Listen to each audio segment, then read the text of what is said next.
as long as their team wins, they feel something's happening in their life that's positive and it's successful.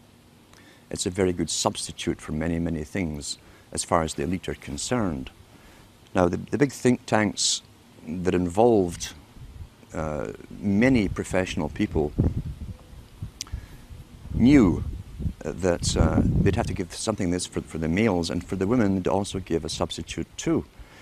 The intention being ultimately to alter society, drastically alter it so much that even the purpose, for instance, of marriage would lose any appeal. For the females, they gave them high fashion, accessible prices for high fashion clothes.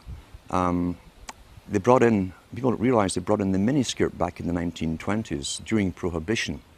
They brought in cocaine at the same time as along with the booze to get young people in. The idea being that if you're doing something illegal, it's very naughty. Youngsters love to break the rules, get together, we're all being naughty together, and sex and booze, coupled with coke being smuggled in at that time, had its desired effects, but not quite the way it was designed to have by those that planned that culture, the Bernays types. And Bernays was heavily involved in this. So they came out, as I say, with not sex and rock and roll, but sex in a form of jazz. The Charlton dance came in, the miniskirt came in, sex became rather rampant for the first time. All the old traditional taboos were broken with one generation, but there was fallout to this change, this massive change in culture. The fallout being that they did not have the antibiotics to treat all the sexually transmitted disease that came along. Secondly, they didn't have the legal abortion clinics to take care of the unwanted children that also were produced by hyper-promiscuity. They opened up big orphanages to try and take care of this, the boys' towns. They had ones for girls too. But there was so much backlash, especially in the United States, from the old Christian communities, that they had to tone it all down. It kind of flopped, as I say. Sexually transmitted disease became rampant, so did unwanted pregnancies and abortions.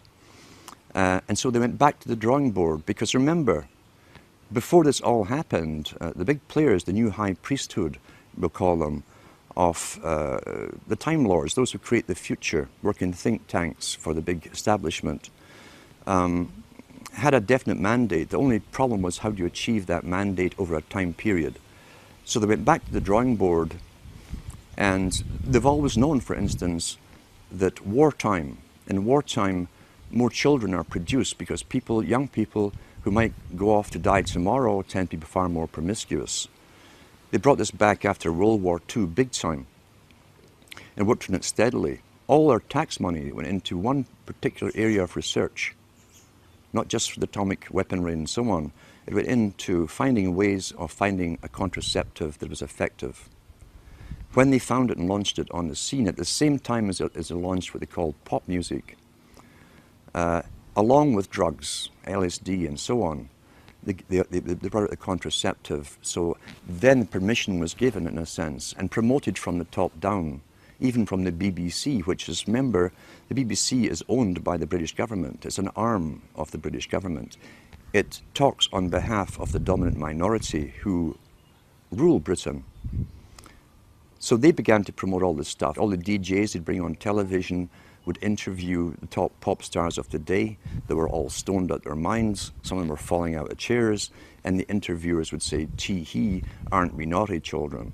All aimed at a young generation to emulate. This is what we do. Monkey see, monkey do. Once again, remember, the prime intent was to break the old culture of boy meets girl, going together for a while, getting engaged, getting married, having children.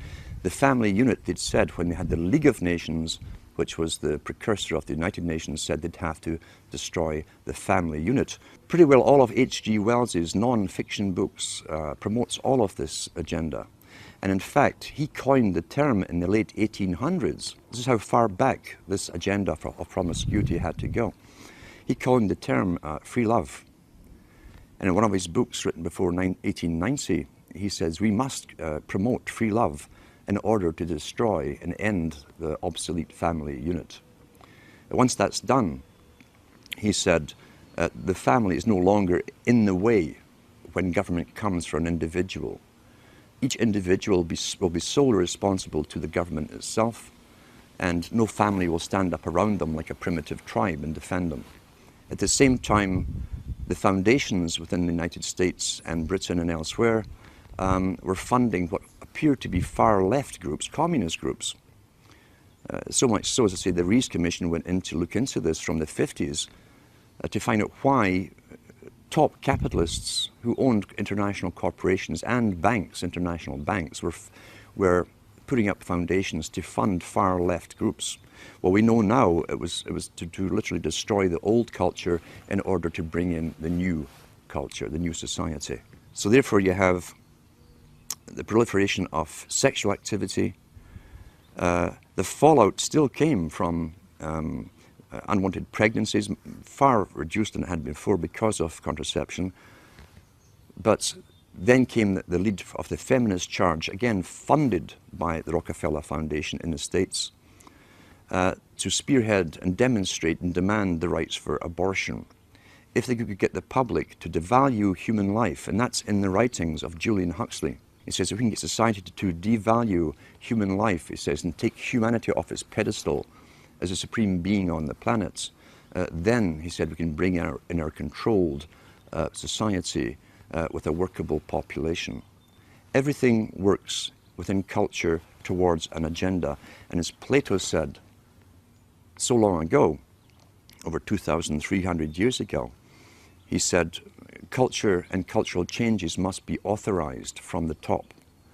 If it's grassroots, truly grassroots, then it's outside of the elite's control, and ripple effects could occur, and it could spread anywhere. They couldn't control it, contain it anymore. Therefore, the major changes in culture, which Plato said came through drama and the emulation of actors, actresses, including fashions that they wore, and the music they heard, had to be strictly regulated and authorized from the top.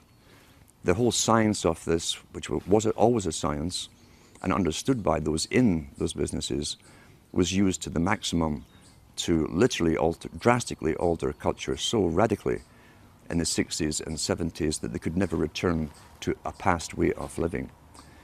We tie that in with another big player, Lord Bertrand Russell, who had experimental schools under royal charter, where he could do things that anyone else would be locked up for doing.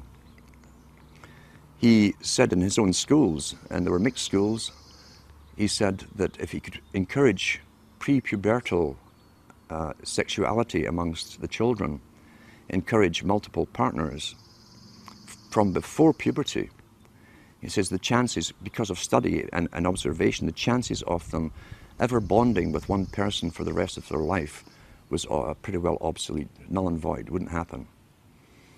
Therefore, that technique all came into play during the 60s. It was called free love. Drugs helped it along the way.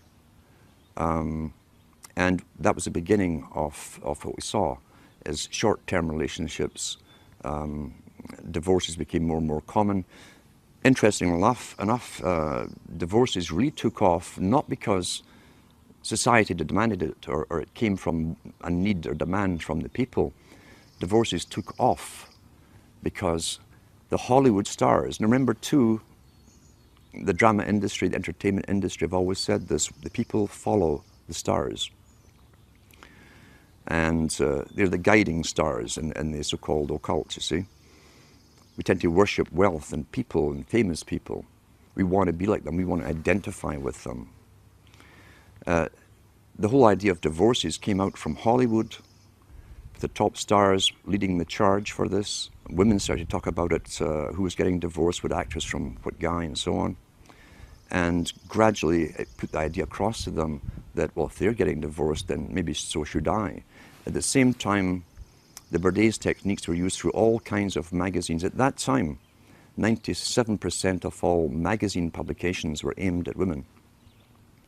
Because advertisers have said, and it's still taught in marketing schools today, women are far more easy to get to go along with something new than males are. So within all these magazines and write-ups about their famous actresses, their heroines and so on, the rich ones, the average women were reading these stories and identifying with them.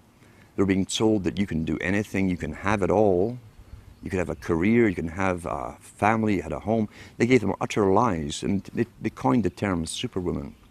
So across the whole of Europe and the States and Canada, at the same time, always coordinated at the same time, the media entertainment industry were promoting stories of superwomen. And they'd find someone, real or imaginary, we'll never know, who supposedly was a CEO of a company, who had all these children at home, had a great husband, could manage everything and could cook great cuisine, blah, blah. And that, of course, is a fantasy. This put pressure again on most women to try and live up to the fantasy, as all advertising does. And most of the stuff we're getting is advertising, or at the very least is basic psychological manipulation. Bernays' techniques again. Remembering too that he called it the creation of a consumerist society. Well-behaved people, as long as there's money going around, they would go into the material world and they would forgo having children. That's the same thing as Charles Galton Darwin talks about. If we can encourage the woman and the male to go after the material benefits of the world, there's a slimmer chance they'll actually have children who tend to be economically burdensome. People were addicted to television in a very short space of time. Most people still today think that all entertainment to do with movies, drama, is therefore nothing more than their entertainment. It never ever was that case. The greatest social messages are promoted through movies and drama, high drama, through the fixation of emotive sequences, emotional sequences, not logical, factual sequences, but pushing points across in an emotional way which register and fix in the mind. So emotional content is very, very important, rather than going through an actual discussion or an argument using logic and facts. There's no debate. And when you're being downloaded through fiction, your guard is down, the censor part of your brain is not in action as you would in a debate or a lecture. You're actually in an alpha state, being completely downloaded with new ideas. Very similar to a computer. And so therefore, a culture industry, which is called by its own the culture industry. The Soviet Union had a department called the culture industry. Their actors and directors were called the cultural leaders.